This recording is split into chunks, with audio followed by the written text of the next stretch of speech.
Hey guys, I'm Chad Hoover and I'm going to show you how I set up my new P127 pedal drive kayak from Bonafide. Fish on! That's a toad, brother. Golly! All right guys, so before we jump into today's video, I got to give a big shout out to the folks at Ledlenser for making this video possible. Guys, I choose Ledlenser to light the way for all of my adventures because their products can stand up to the abuse that I put it through. And if it can stand up to the abuse that I put it through, I'm pretty sure it can stand up to the abuse you'll put it through. So guys, again, check out the quality products and use Ledlenser to light the way for your next adventure. All right guys, so before we head back out on the water, I want to talk to you really quick about getting into kayak fishing if you're new to kayak fishing and this is maybe the first time you've seen the show. And then I want to talk to you about my process that I use for rigging out a brand new fishing kayak like I'm doing during this episode.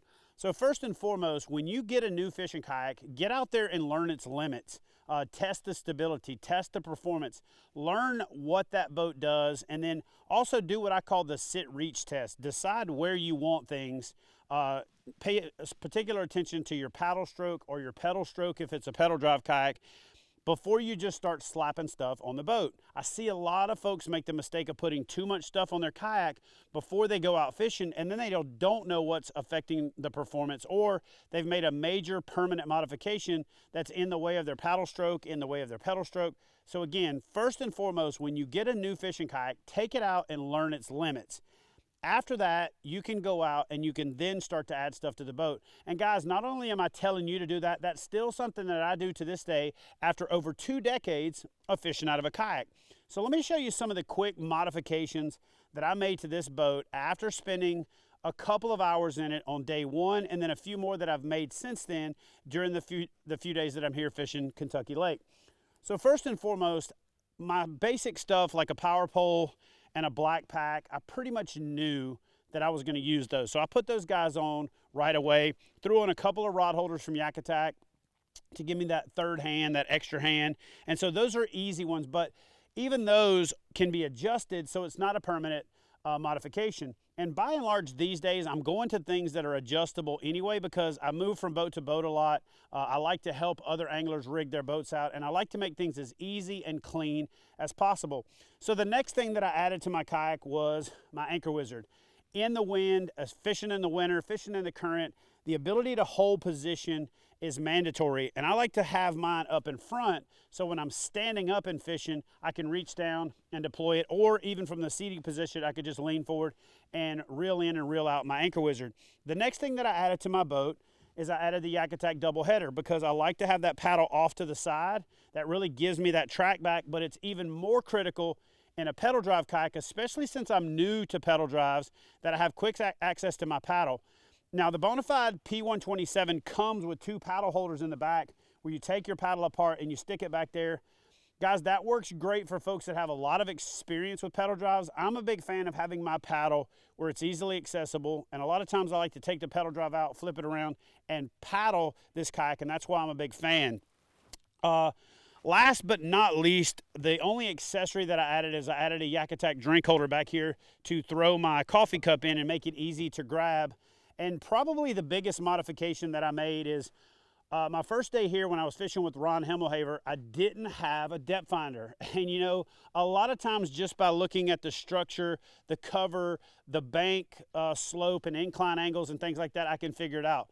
But with the wind blowing and it being winter time, I really felt like I was fishing blind without a depth finder. So I have been carrying around the YakAttack CellBlok, the YakAttack switchblade, and a depth finder mount for this Lowrance Hook 5 reveal that I picked up. So what I did, and probably the biggest modification that I've made to this boat, is I took the lock and load arm that comes specifically made for the Hook 5, and I replaced the bolt with that so that I could actually use that for double duty.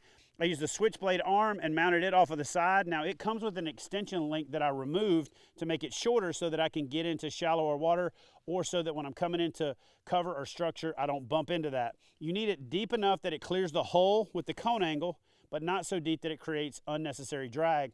And then last but not least, I wound my cord for my transducer around the bracket that's included with the YakAttack CellBlok, and then I got in the boat and figured out where I needed everything. And one of the big things that I like about this switchblade setup is I can sit in the kayak and I can actually reach down flip that transducer up out of the way when I'm coming into the boat ramp, when I'm coming into a landing, when I'm getting into super shallow water, or if I just need to take grass off of it or check the orientation to make sure that everything is angled the way that I want it. And then to put it back in the water, I just pop it back down.